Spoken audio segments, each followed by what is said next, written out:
जय Bharat dear Advaitians, welcome to the lecture number 5। तो बच्चों देखिए, लास्ट लेक्चर में हमने कौन कौन सी चीजें देखी थी।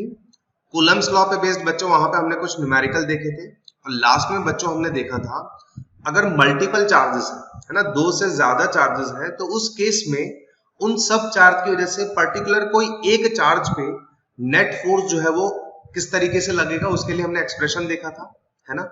प्रिंसिपल ऑफ सुपरपोजिशन का हमें उसमें यूज करना होगा, ठीक है। तो उस पे ही बेस्ड बच्चों देखिए, बुक में एग्जांपल है, एग्जांपल नंबर 1.6। क्या है स्टेटमेंट देखिए, consider the three charges Q1, Q2, Q3 each equal to Q at the vertices of an equilateral triangle of side L। बच्चों ये चीज हम फिगर में यहाँ पे देख सकते हैं। एक इक्विलेटरल ट्राइंगल है, हर एक साइड का डायमेंशन आप देख सकते हैं L है। इसके जो तीनों वर्टाइजेस हैं A, B और C, तो इन सब पे देखिए सेम चार्ज Q है ना। Q1 is equal to Q, Q2 is equal to Q और Q3 is equal to Q। तीनों का साइन भी सेम है। आगे क्या बोला है हमें, what is the force on charge capital Q with the same sign as Q placed at the centroid of the triangle. मतलब ये जो सेंट्रोइड फिगर में हम देख सकते हैं, पॉइंट O जो है वो इस ट्राइंगल का सेंट्रोइड है। अगर इस सेंट्रोइड O पे कोई एक चार्ज कैपिटल Q हम रख रहे हैं जिसका साइन सेम है, किसके साइन के बराबर, ये जो तीनों हमने वर्टाइसेस पे चार्ज रखे हुए हैं उसके बराबर। मतलब अगर Q1, Q2, Q3 पॉजिटिव है तो ये कैपिटल Q भी पॉजिटिव होगा। Q1, Q2, Q3 अगर हम नेगेटिव ले रहे हैं तो कैपिटल Q को भी हमें नेगेटिव लेना होगा, ठीक है। तो इस चार्ज Q पे जो हमने सेंट्रोइड पे रखा है उस पे नेट फोर्स कितना होगा, है ना, ये हमें फाइंड करना है। तो बच्चों कैसे फाइंड कर सकते हैं, प्रिंसिपल ऑफ सुपरपोजिशन के बेस पे। प्रिंसिपल ऑफ सुपरपोजिशन क्या कहता है, जैसे अगर कोई एक चार्ज पे हमें नेट फोर्स फाइंड करना हो तो बाकी सब चार्ज की वजह से जो भी फोर्स लग रहा होगा उन सब फोर्स का हमें वेक्टर सम करना होगा। देखिए इस चार्ज Q पे इस Q1 की वजह से फोर्स कौन से डायरेक्शन में लगेगा। बच्चों ये भी पॉजिटिव है, मान लेते हैं ये पॉजिटिव है, तो क्या ये चार्ज कैपिटल Q भी पॉजिटिव होगा।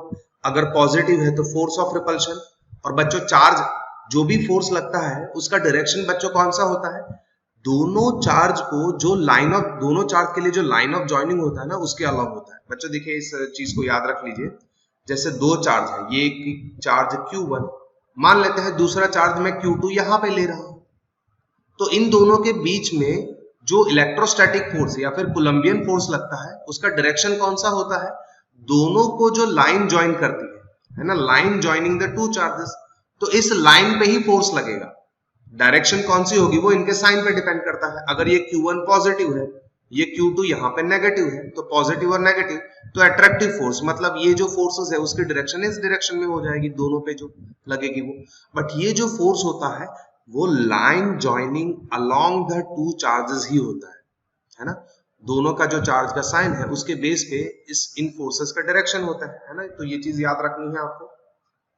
तो यहाँ पे भी देखिए, है ना, यहाँ पे भी देखिए वही चीज लिखी हुई है, ये प्लस Q1 ये प्लस Q, लाइन ज्वाइनिंग ये हो गया, तो इस लाइन ज्वाइनिंग के अलाउंग, है ना, ये दोनों का साइन पॉजिटिव, तो रिपल्सिव फोर्स।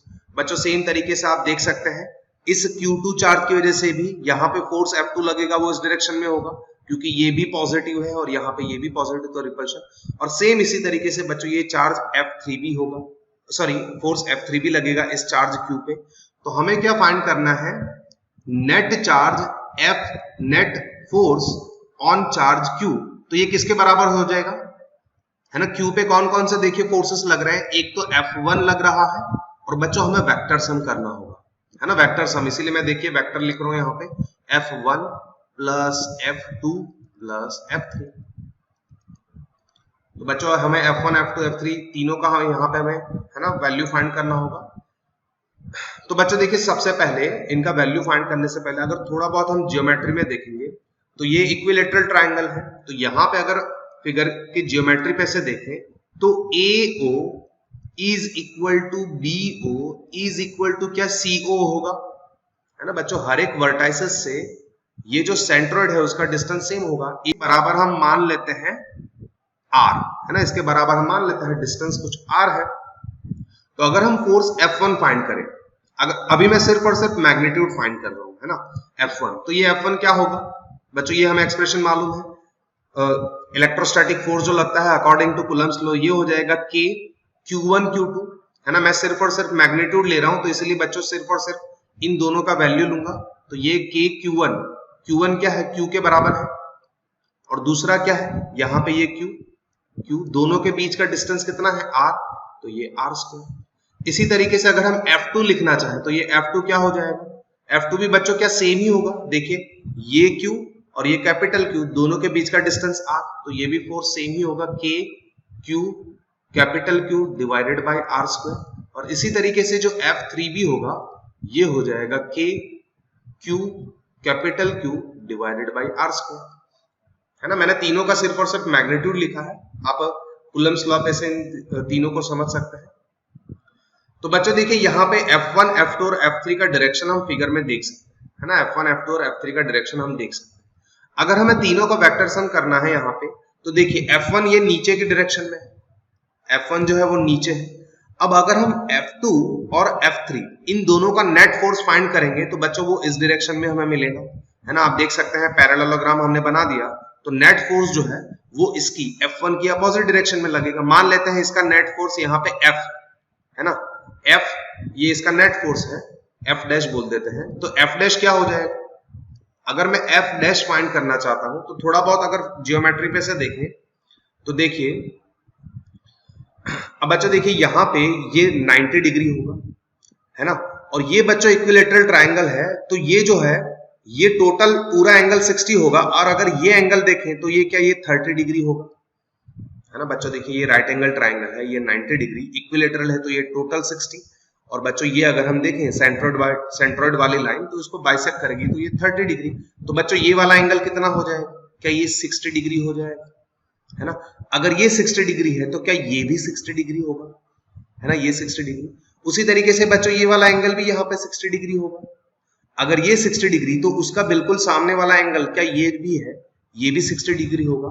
तो यहाँ पे अगर मैं F डैश लिखना चाहूं तो बच्चों देखिए इस F2 को अगर दो पार्ट में हम रिजोल्व करें, ये जो F2 है इसको दो पार्ट में रिजोल्व करें, तो ये हो जाएगा एक इस डायरेक्शन में फोर्स और ये दूसरा हो जाएगा इस डायरेक्शन में, ये हो जाएगा F2 साइन थीटा। अगर इसको मैं बच्चों देखिए अगर इसको मैं 60 डिग्री ले लूं तो ये हो जाएगा F2 साइन 60 डिग्री, है ना। और यहां पे ऊपर के डायरेक्शन में ये हो जाएगा F2 cos 60। इसी तरीके से बच्चों देखिए अगर इस F3 को भी हम दो पार्ट में रिजोल्व करें तो ये वाला कंपोनेंट देखिए थीटा यहां पे है 60 डिग्री, तो ये हो जाएगा F3 sin 60। और बच्चों इसका जो वर्टिकल डायरेक्शन में कंपोनेंट है वो इसके साथ ही ऐड होगा, तो ये दोनों ऐड हो जाएंगे, तो ये हो जाएगा F3 cos 60, है ना। तो बच्चों F डैश ये क्या है, टोटल जो ऊपर फोर्स लग रहा था उसको हमने F डैश बोला था, तो F डैश के बराबर क्या हो जाएगा, F2 cos 60 plus F3 cos 60। अब बच्चों देखिए F2 और F3 दोनों का मैग्नीट्यूड तो सेम ही है, आप देख सकते हैं बच्चों ये F2 और F3 दोनों का मैग्नीट्यूड तो सेम ही है, तो दोनों में से F3 के बराबर मैं F2 ले लेता हूं। तो बच्चों देखिए दोनों वैल्यू सेम हो जाएगी, F2 cos 60 अगर F3 के बराबर मैं लिख दूं, F2 ही लिख दूं तो भी कोई प्रॉब्लम नहीं है, हम सिर्फ और सिर्फ मैग्नीट्यूड लिख रहे हैं यहाँ पे, तो ये हो जाएगा 2F2 cos 60, है ना, 2F2 cos 60। तो देखिए 2 इंटू F2 इंटू cos 60 का वैल्यू बच्चों कितना हो जाएगा, cos 60 होता है 1/2, तो ये होता है F2, है ना। तो ये F डैश किसके बराबर मिला, F2 के बराबर। तो बच्चों देखिए यहाँ पे सबसे पहली चीज देखिए F1 F2 F3 तीनों का मैग्नीट्यूड सेम है। और यहाँ पे बच्चों देखिए अगर यहाँ पे देखिए ये जो चार्ज Q है, यहाँ पे मैं अलग से दिखा रहा हूँ, है ना, फिगर में कंफ्यूजन हो सकता है, ये चार्ज Q है, नीचे की डायरेक्शन में फोर्स कितना लग रहा है, F1 बच्चों देखिए F1 F2 F3 तीनों के बराबर हम F ले लेते हैं, F1 F2 F3 तीनों के बराबर हम क्या मान लेते हैं F, क्योंकि तीनों का मैग्नीट्यूड सेम है। तो F1 इज इक्वल टू इसको हम F लिख लेते हैं, और F डैश इस डायरेक्शन में है, उसकी अपोजिट डायरेक्शन में ऊपर, तो ये F डैश के बराबर भी हमें क्या मिला F2, बट F2 के बराबर भी अगर मैग्नीट्यूड में देखेंगे तो ये F ही है ना, ये F ही है। तो बच्चों ये क्या है, ये F और ये F दोनों एक दूसरे को वहां पे कैंसिल कर देंगे, तो यहाँ पे जो है इस Q पे नेट चार्ज जो है वो 0 होगा, है ना। तो F नेट यहाँ पे जो होगा एफ नेट अगर हम देखें, हम ऐसा लिख सकते हैं एफ क्यू जो है ना, एफ क्यू जो है वो हो जाएगा यहाँ पे, ठीक है, तीनों का वेक्टर सम, तो वो 0 हो जाएगा, है ना। आप देख सकते हैं F1 और इन दोनों का नेट हमने F डैश फाइंड करा, दोनों का मैग्नीट्यूड सेम है, तो ये हो जाएगा बच्चों 0, है ना। तो सेंट्रोइड पे जो चार्ज रखा हुआ है उसके नेट फोर्स 0, ठीक है। इसी तरीके से है एग्जाम्पल नंबर 1.7। स्टेटमेंट बच्चों यहाँ पे डायरेक्टली आपको फिगर से ही एक्सप्लेन कर देता हूं। एक इक्विलैटरल ट्राइंगल दिया गया है जिसमें हर एक साइड का डायमेंशन L है, ठीक है। 3 वर्टाइसेस हैं A, B और C। A पे चार्ज है Q1 is equal to plus Q, B पे चार्ज है Q2 is equal to plus Q और C पे चार्ज है Q3 is equal to minus Q, ठीक है। अब बच्चों देखिए तीनों वर्टाइसेस पे चार्ज का मैग्नीट्यूड सेम है, सिर्फ C पे जो चार्ज है वो वहां पर नेगेटिव है, A और B पे जो चार्ज है वो पॉजिटिव है, ठीक है। इतना हमें दिया गया है फिगर में। क्या पूछा गया है देखिए, what is the force on each charge.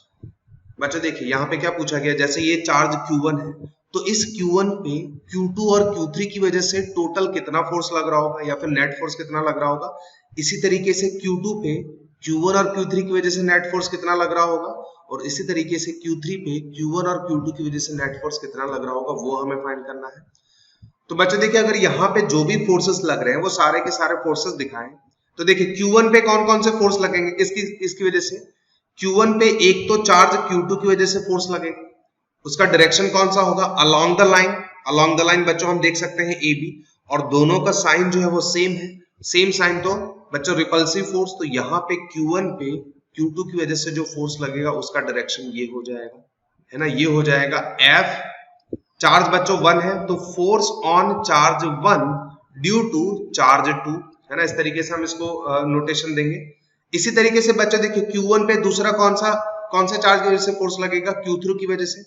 अब बच्चों देखिए Q3 जो है यहाँ पे नेगेटिव है, तो ये Q3 की वजह से इस पे जो फोर्स लगेगा वो अट्रैक्टिव फोर्स लगेगा।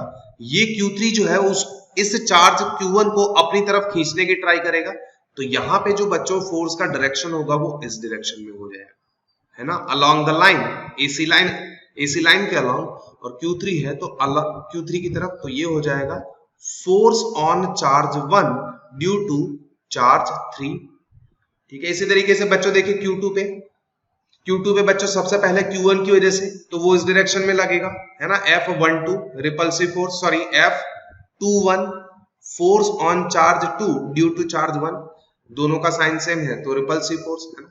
इसी तरीके से बच्चों देखिए Q2 और Q3 दोनों का साइन अपोजिट है, तो Q3 जो Q2 पे फोर्स लगाएगा वो अपनी तरफ लगाएगा, है ना, अट्रैक्टिव फोर्स। तो यहाँ पे जो फोर्स लगेगा वो होगा force on charge 2 due to charge 3, ठीक है। इसी तरीके से बच्चों देखिए Q3 पे कौन कौन से फोर्स लगेंगे, Q3 पे बच्चों Q1 की वजह से, है ना, Q1 पॉजिटिव है, ये नेगेटिव है, तो ये अपनी तरफ खींचने की ट्राई करेगा, तो ये हो जाएगा F, है ना, ये हो जाएगा F31, और इसी तरीके से बच्चों यहाँ पे ये हो जाएगा F32, ठीक है। तो बच्चों ये सारे के सारे फोर्सेस हमने दिखा दिए। अब बच्चों देखिए अगर हमें A पे नेट फोर्स फाइंड करना है तो क्या F इन दोनों फोर्सेस का बच्चों हमें वेक्टर सम लेना होगा, है ना। इसी तरीके से बच्चों यहाँ पे हर एक चार्ट पे जो भी फोर्स लग रहे हैं उन सबके हमें वेक्टर सम निकालने होंगे। तो अगर यहाँ पे सबसे पहले जितने भी फोर्सेस हैं उन सबका अगर हम मैग्नीट्यूड फाइंड करें, देखिए बच्चों देखिए ये चीज हम पढ़ चुके हैं, इलेक्ट्रोस्टैटिक फोर्स जो है वो न्यूटन्स थर्ड लॉ जो है वो भी ऑक्यूपाई करता है। मतलब जैसे अगर मैं लिखूं F12, है ना बच्चों, ये चीज हम देख चुके हैं जब हमने कूलम्स लॉ पढ़ा था। अगर ये F12 लिख रहे हैं तो ये किसके बराबर होगा, माइनस F21 के बराबर, है ना। साइन के हिसाब से देखेंगे, अगर मैग्नीट्यूड के हिसाब से देखें तो ये F12, है ना, और F21 बच्चों दोनों सेम ही होंगे, मैग्नीट्यूड दोनों का सेम ही होगा, ठीक है। तो ये बच्चों यहाँ पे कितना होगा, F12 is equal to F21, देखिए दोनों पे चार्ज क्या है K, Q1 is equal to कितना है Q, Q1 is equal to है Q, Q2 is equal to है भी है Q, दोनों के बीच का डिस्टेंस कितना है L, तो ये L का स्क्वायर, ठीक है। तो ये बच्चों हो गया, है ना। इसी तरीके से जो भी बच्चों फोर्स बन रहे हैं, है ना, एक देखिए ये पैर बनेगा, है ना, ये according to Newton's third law F13, अगर हम लिखे F13, है ना, F13 is equal to F31, अगर मैग्नीट्यूड देखें तो मैग्नीट्यूड सेम होगा, है ना। ये क्या हो जाएगा K, यहां पे चार्ज बच्चों देखिए प्लस Q, है ना, प्लस Q, और यहां पे बच्चों देखिए Q3 is equal to minus Q है। बट अगर हम मैग्नीट्यूड फाइंड कर रहे हैं तो बच्चों उसका वैल्यू ही रखेंगे Q, दोनों के बीच का डिस्टेंस है L, तो ये हो जाएगा L²। अब बच्चों देखिए यहाँ पे एक छोटी सी चीज मैं आपको क्लियर कर दूं, है ना, ये छोटी सी चीज अपार्ट दिस न्यूमेरिकल। देखिए बच्चों जैसे दो चार्ज है ना, ये न्यूमेरिकल का पार्ट नहीं है, बट अगर यहाँ पे ये जो साइन है उसके हिसाब से, जैसे बच्चों ये चार्ज Q1 है ना, ये चार्ज Q1 है, Q1 इज इक्वल टू है यहाँ पे प्लस Q, और यहाँ पे दूसरा कोई चार्ज है ना, Q2 is equal to minus Q, दोनों के बीच का डिस्टेंस मान लेते हैं R। तो बच्चों देखिए अकॉर्डिंग टू कूलम्स लॉ, जो हम फोर्स का मैग्नीट्यूड लिखते हैं ना, जैसे फोर्स का एक्सप्रेशन लिखते हैं तो वो क्या होता है K Q1 Q2 by R², है ना, R जो है इन दोनों चार्ज के बीच का डिस्टेंस। अब बच्चों देखिए Q1 इज इक्वल टू क्या है यहाँ पे प्लस Q, अगर Q1 की जगह मैं लिख दूं यहाँ पे प्लस Q, ठीक है, Q2 की जगह क्या है माइनस Q। तो ये फोर्स जो है वो हमें नेगेटिव साइन के साथ मिल रहा है ना, ये अगर हम देखें तो ये मिलेगा माइनस K, थोड़ा सा यहाँ पे अगर स्पेस बना दे या फिर मैं यहाँ पे लिख दूं ना, ये जो फोर्स है, ये जो फोर्स है F, तो ये फोर्स क्या हो जाएगा F is equal to minus KQ² divided by R²। तो बच्चों एक चीज हमेशा याद रखिए, अगर हम फोर्स साइन के साथ पुट कर रहे हैं, चार्ज के जो भी साइन है, जैसे यहाँ पे पॉजिटिव और नेगेटिव चार्ज है, तो साइन के साथ पुट कर रहे हैं, अगर फोर्स हमें नेगेटिव मिला, इफ F जो है वो हमें नेगेटिव में मिल रहा है, नेगेटिव में मिल रहा है, तो इसका मतलब क्या हुआ मालूम है, इन दोनों चार्जेस के बीच में फोर्स ऑफ अट्रैक्शन लग रहा है, इन दोनों चार्जेस के बीच में क्या है, फोर्स ऑफ अट्रैक्शन, है ना, फोर्स ऑफ अट्रैक्शन। दो चार्ज लिए, सिंपल कूलम्स लॉ का जो एक्सप्रेशन है K Q1 Q2 by R², दोनों चार्ज का वैल्यू हमने साइन के साथ पुट किया, अगर वो फोर्स हमें नेगेटिव में मिल रहा है तो सिंपल चीज हम क्या कंक्लूड करेंगे, उन दोनों चार्ज के बीच में फोर्स ऑफ अट्रैक्शन लग रहा है। अगर ये फोर्स जो है वो पॉजिटिव मिल रहा है ना, अगर ये फोर्स जो है वो पॉजिटिव है, ये फोर्स जो है वो पॉजिटिव है, तो वहां पे बच्चों कौन सा फोर्स लगेगा, फोर्स ऑफ रिपल्शन, है ना, तो इस केस में क्या हो जाएगा, रिपल्शन हो जाएगा। ठीक है, तो इस चीज को बच्चों यहाँ पे कहीं पे अगर नोट करना है तो करके रख लीजिएगा। ठीक है, तो ये बच्चों न्यूमेरिकल का पार्ट नहीं है, बट यहाँ पे नेगेटिव साइन है इसलिए मैंने बता दिया आपको। ठीक है, तो इन सबको हटा देते हैं, दो, ठीक है, नेगेटिव है तो फोर्स ऑफ अट्रैक्शन, पॉजिटिव है तो फोर्स ऑफ रिपल्शन। तो यहाँ पे बच्चों देखिए कौन सा पैर बच गया, F13 F31 भी लिख दिया, अब बच गया बच्चों ये दो F32 और F23 बच्चों, है ना, फिर से न्यूमेरिकल पे आ रहा है, तो F23 is equal to F32 is equal to बच्चों क्या हो जाएगा, हम मैग्नीट्यूड लिख रहे हैं, है ना, मैग्नीट्यूड लिखेंगे तो नेगेटिव साइन को नहीं कंसिडर करेंगे, तो ये K Q बच्चों देखिए, है ना, यहाँ पे Q3 और Q2 दोनों का अगर मैग्नीट्यूड देखेंगे तो सेम ही होगा, तो ये भी L²। तो बच्चे एक छोटी सी चीज देखिए, यहाँ पे जितने भी फोर्सेस हैं F12 F21 F13 F31 F23 F32, क्या इन सबका मैग्नीट्यूड आपको सेम दिख रहा है? यहाँ पे भी देखिए बच्चों K Q² बाई L² है, यही सेम वैल्यू बच्चों यहाँ पे भी दिख रही है K Q² बाई L²। सिर्फ अगर मैग्नीट्यूड की बात करें तो वो सेम चीज बच्चों आपको यहाँ पे भी दिख रहा है K Q² बाई L²। तो बच्चों अगर इन सब फोर्स को एक कॉमन में नाम दे दूं, है ना, कॉमन एक नोटेशन दे देते हैं F, इसको नेक्स्ट पेज पे ले लेते हैं, है ना बच्चों, इन सब के बराबर मैं लिख देता हूं सॉरी, इन सब के बराबर बच्चों मैं लिख देता हूं सिर्फ और सिर्फ F, है ना, इन सब के बराबर मैंने लिख दिया F। तो ये F का मैग्नीट्यूड कितना है, यहाँ पे देखिए, क्या K Q² बाई L², क्या K Q² बाई L²। तो बच्चों देखिए यहाँ पे इस फिगर में अगर हम देखें, है ना, इस फिगर में देखें, जैसे F12 है तो F12 के बराबर हमने क्या एज्यूम कर लिया F, तो यहाँ पे सिर्फ और सिर्फ मैं F दिखा दूं, है ना, F13 जो F13 है उसके बराबर भी मैं F लिख देता हूं। ठीक है, क्योंकि मैग्नीट्यूड वाइज तो सारे के सारे सेम ही हो जा रहा है। F31 के बराबर भी मैं F लिख देता हूं, F32 के बराबर भी F लिख देता हूं, यहाँ पे F23 के बराबर भी F, और यहाँ पे F21 के बराबर भी F, है ना, क्योंकि ये सारे के सारे आप देख सकते हो यहाँ पे इन सब का मैग्नीट्यूड हमने एक कॉमन वैल्यू दे दी F।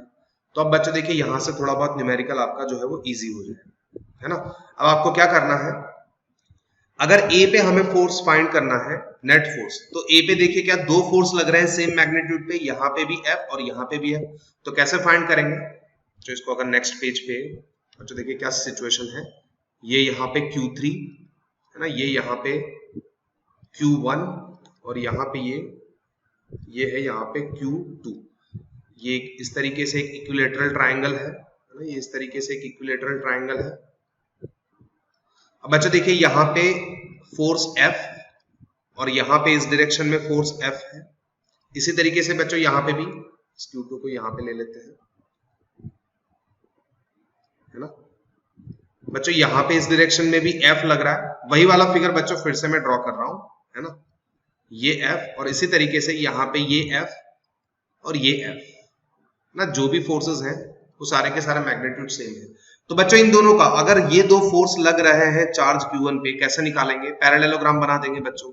दो वेक्टर का अगर हमें एडिशन करना है तो दो मेथड है, एक तो ट्राइंगल मेथड, दूसरा पैरेललोग्राम मेथड। तो इन दोनों का बच्चों वेक्टर सम निकलेगा, वो हमें क्या दे देगा, नेट फोर्स ऑन चार्ज 1, इसको हम बोल देते हैं F1। ये चार्ज Q1 है, इस पे जो नेट फोर्स लग रहा होगा वो F1। तो बच्चों देखिए F1 कैसे फाइंड करेंगे, अगर F1 का मैं मैग्नीट्यूड फाइंड करना चाहता हूं तो बच्चों ये कैसे निकलेगा। बच्चों देखिए अगर दो वेक्टर हैं, दो वेक्टर A और B है, उसका रिजल्टेंट हम R फाइंड करते थे बच्चों। मैं फिर से एक्सप्रेशन आपको बता रहा हूं, वेक्टर वाले चैप्टर में ऑलरेडी पढ़ चुके हैं।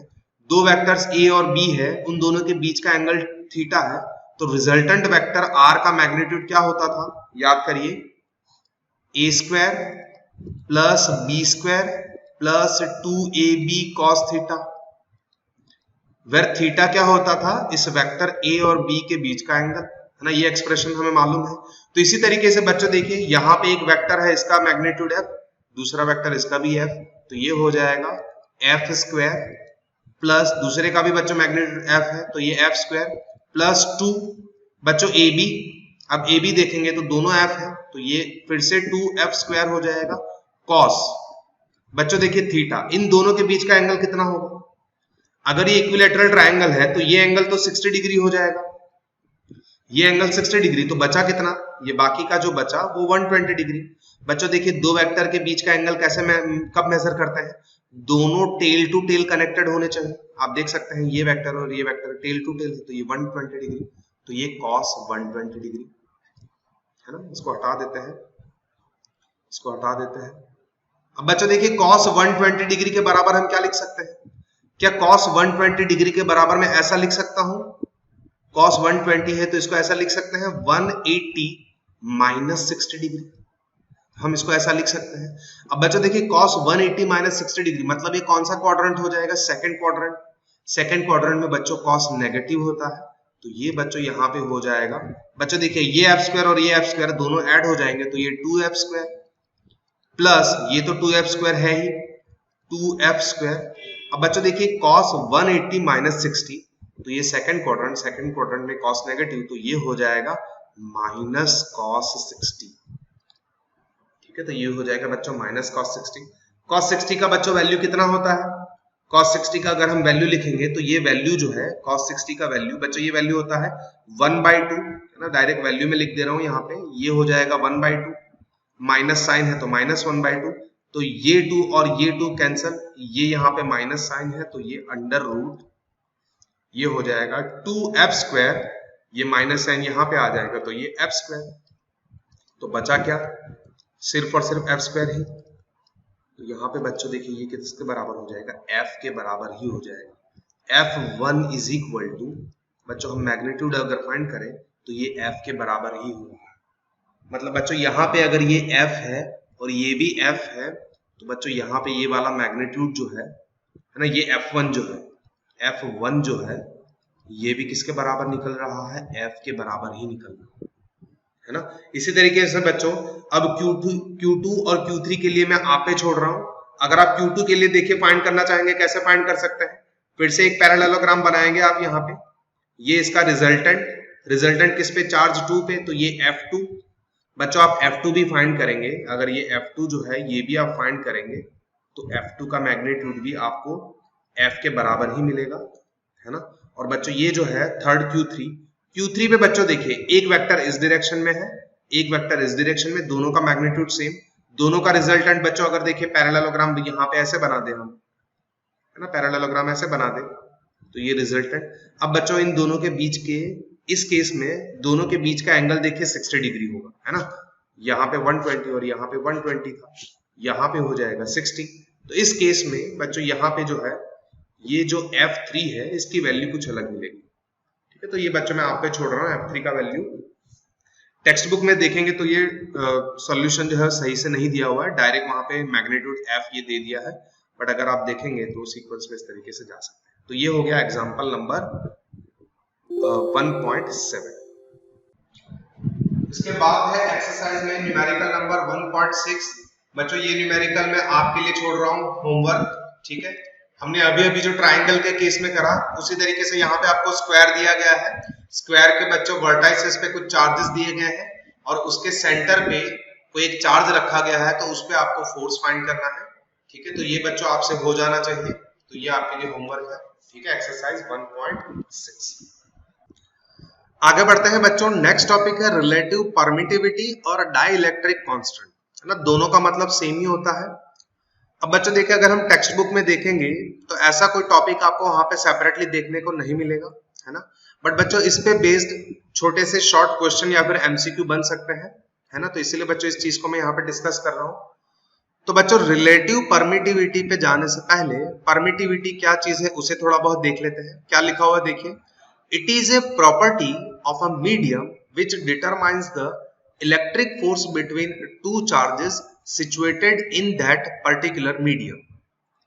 बच्चों देखिए यहाँ पे एक छोटी सी चीज हमें समझनी होगी। मान लेते हैं बच्चों हम दो चार्ज ले रहे हैं, है ना, दो चार्ज जो है उसको हम वैक्यूम में ले रहे हैं, चार्ज Q1 और यहाँ पे ये चार्ज Q2। इसको हम इनिशियली ले रहे हैं वैक्यूम के अंदर, दोनों के बीच का डिस्टेंस हम मान लेते हैं R है, तो इन दोनों के बीच में फोर्स F कितना होगा अकॉर्डिंग टू कूलम्स लॉ हम वहां पे फाइंड कर सकते हैं, है ना। मान लेते हैं कुछ ना कुछ वैल्यू आपको मिल रही है। अब बच्चों इन दोनों चार्ज को हम कोई एक अलग मीडियम में ले रहे हैं, है ना, इन दोनों चार्ज को मान लेते हैं हम दूसरा मीडियम हो गया, है ना, चार्ज Q1 ये चार्ज Q2, दोनों के बीच का डिस्टेंस भी सेम रख रहे हैं, है ना, दोनों के बीच का डिस्टेंस भी सेम R, है ना। देखिए चार्ज Q1 Q2 दोनों के बीच का डिस्टेंस भी R। बट अब बच्चों मीडियम चेंज कर दिया, मान लेते हैं यहाँ पे जो है वो मीडियम वाटर है ना, वाटर के अंदर हम दोनों चार्ज को ले रहे हैं, ऐसा मान लेते हैं। तो बच्चों इस केस में इन दोनों के बीच में जो फोर्स F लग रहा होगा, अगर उसको मैं F डैश बोलूं तो यहाँ पे जो वैल्यू मिलेगी ये वैल्यू बच्चों जो है वो कुछ ना कुछ अलग होगी। तो इसका मतलब क्या हुआ, अगर दो स्टेशनरी चार्ज है तो दो स्टेशनरी चार्ज के बीच में जो इलेक्ट्रोस्टैटिक फोर्स F लगता है या फिर कोलम्बियन फोर्स, है ना, कूलम्ब के लॉ के अकॉर्डिंग जो हम फाइंड करते हैं, वो फोर्स जो है वो बच्चों मीडियम पे भी डिपेंड करता है। कौन से मीडियम में बच्चों वो दोनों चार्जेस हैं उस पे भी डिपेंड करता है ना। तो ये फोर्स बच्चों मीडियम के साथ किस तरीके से वेरी होता है वो बच्चों हम यहाँ पे इस परमिटिविटी के थ्रू हम वहां पे बच्चों बता सकते हैं, ठीक है। थोड़ा मैथमेटिकली अगर इसको हम देखें, जैसे बच्चों यहाँ पे इनिशियली हम मान लेते हैं ये वैक्यूम है ना, हम इनिशियली मान लेते हैं ये क्या है वैक्यूम। अगर फर्स्ट हम ले, जैसे फर्स्ट जो है चार्ज को, दोनों चार्ज को हमने किसके अंदर रखा है वैक्यूम के अंदर, तो इस केस में दोनों के बीच चार्ज क्या लगेगा according to Coulomb's law, F is equal to K Q1 Q2 by R square.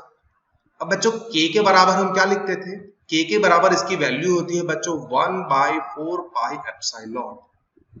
अब बच्चों ये एप्सिलॉन होता है परमिटिविटी ऑफ द मीडियम। बच्चों ये एप्सिलॉन क्या होता है परमिटिविटी, ये होता है परमिटिविटी, है ना, परमिटिविटी ऑफ दैट मीडियम, है ना, ऑफ दैट मीडियम।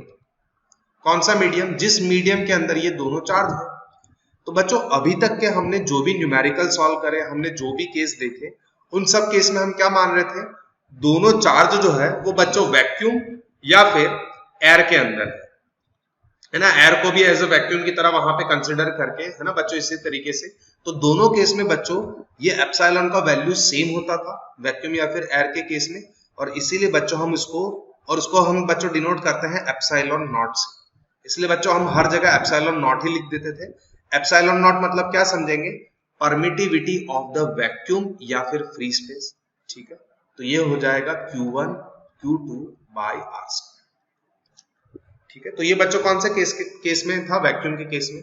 अब ये सेकंड केस बच्चों मीडियम कोई भी हो सकता है, जैसे ये वाटर है, वाटर की जगह ऑयल हो सकता है ना, दूसरा कोई भी फ्लूइड हो सकता है। तो मान लेते हैं दूसरा कोई एक मीडियम है ना, मैं पर्टिकुलर मीडियम को मेंशन नहीं कर रहा, सिर्फ और सिर्फ मान लेते हैं दूसरा कोई मीडियम है। तो उस केस में force F is equal to हम लिख देते हैं K Q1 Q2 by R²। तो बच्चों K के बराबर हम क्या लिखते हैं, 1/4 पाई एप्सिलॉन। अब बच्चों यहाँ पे जो मीडियम है उस मीडियम का परमिटिविटी होगा, यहाँ पे भी बच्चों मीडियम जो है वो वैक्यूम है, वैक्यूम के लिए उसकी परमिटिविटी को एप्सिलॉन नॉट से डिनोट करते हैं। यहाँ पे मीडियम के लिए एप्सिलॉन m लिख देंगे, तो ये हो जाएगा Q1 Q2 बाई R², ठीक है। यहाँ पे बच्चे इसको डिनोट कर देते हैं F वैक्यूम के लिए, इसको हम लिख देते हैं वैक्यूम के अंदर, है ना, vacuum force in case of vacuum, और फोर्स इन केस ऑफ जो मीडियम, जिस मीडियम में जब हमने फोर्स को रखा, इसको हम इक्वेशन नंबर 1 दे देते हैं, इसको हम इक्वेशन नंबर 2 दे देते हैं। अब बच्चों अगर 1 और 2 का हम रेशियो ले लें, है ना, 1 और 2 का अगर हम रेशियो ले लें, तो बच्चों ये किस तरीके से बनेगा, देखिए ऑलरेडी डेफिनेशन लिखा हुआ है, बट सबसे पहले बच्चों हम रेशियो ले लेते हैं 1 और 2 का।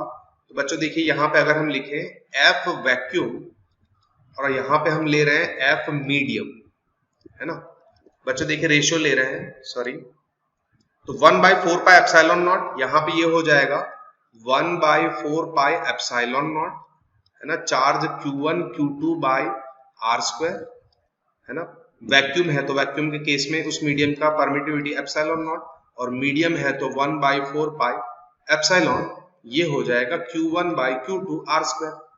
अब बच्चों देखिए कौन कौन से वैल्यू यहाँ पे कैंसिल हो रही है, Q1 Q2 by R², Q1 Q2 by R² बच्चों, ये दोनों, ये पूरी वैल्यू, पूरे टर्म्स कैंसिल हो जाएंगे, ये 4 पाई कैंसिल, यहाँ पे ये 4 pi cancel.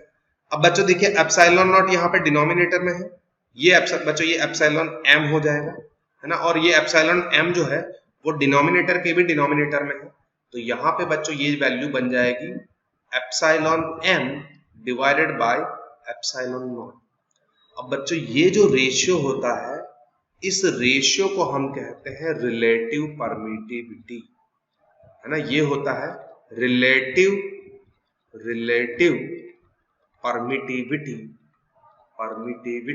Of that particular, permittivity of medium, है ना।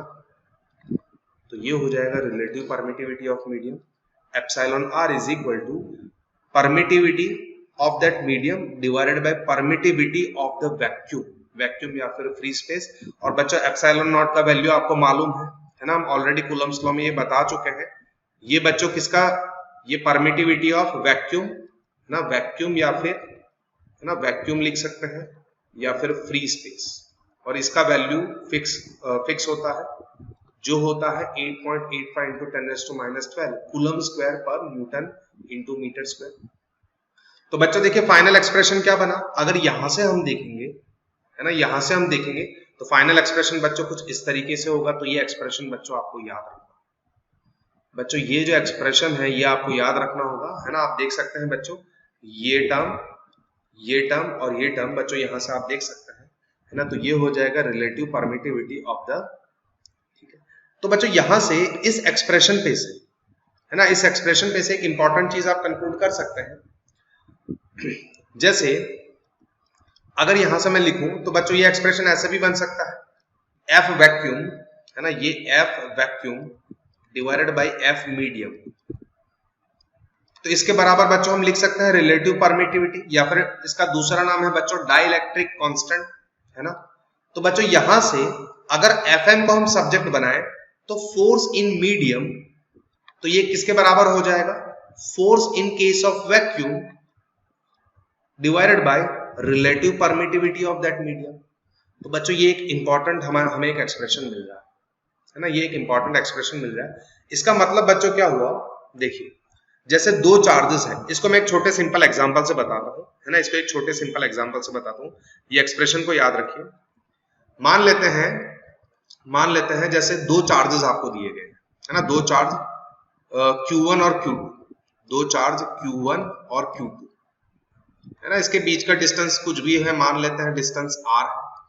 आपको ऐसा बोला गया है इन दोनों के बीच में जब ये किसके अंदर थे? एयर के अंदर, एयर या फिर सॉरी वैक्यूम के अंदर, है ना, वैक्यूम के अंदर, वैक्यूम के अंदर है, तब उस केस में जो फोर्स लग रहा है, force in case of vacuum, ऐसा मान लेते हैं वो 20 न्यूटन है। Q1 और Q2 डिस्टेंस r है, हमें वैल्यू नहीं मालूम, आपको सिर्फ ऐसा बोल दिया अभी वैक्यूम के अंदर है, ये मीडियम जो है वो वैक्यूम है ना, इन दोनों के बीच में जो फोर्स लग रहा है वो इतना है अभी। अगर आपको बोल दिया जाए यहाँ पे मीडियम चेंज कर दे रहे हैं, है ना, मीडियम चेंज कर दे रहे हैं और मीडियम कर दिया जा रहा है वाटर, और जिसके लिए रिलेटिव परमिटिविटी है 80, जिसके लिए क्या है, रिलेटिव परमिटिविटी कितना है? 80। तो उस केस में फोर्स जो लगेगा तो वो फोर्स कितना हो जाएगा, आपसे ऐसा पूछ रहा है।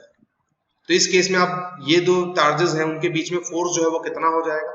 तो बच्चों देखिए हमें ये एक्सप्रेशन मालूम है ना, अभी हमने देखा फोर्स इन मीडियम ये हो जाएगा force in case of vacuum.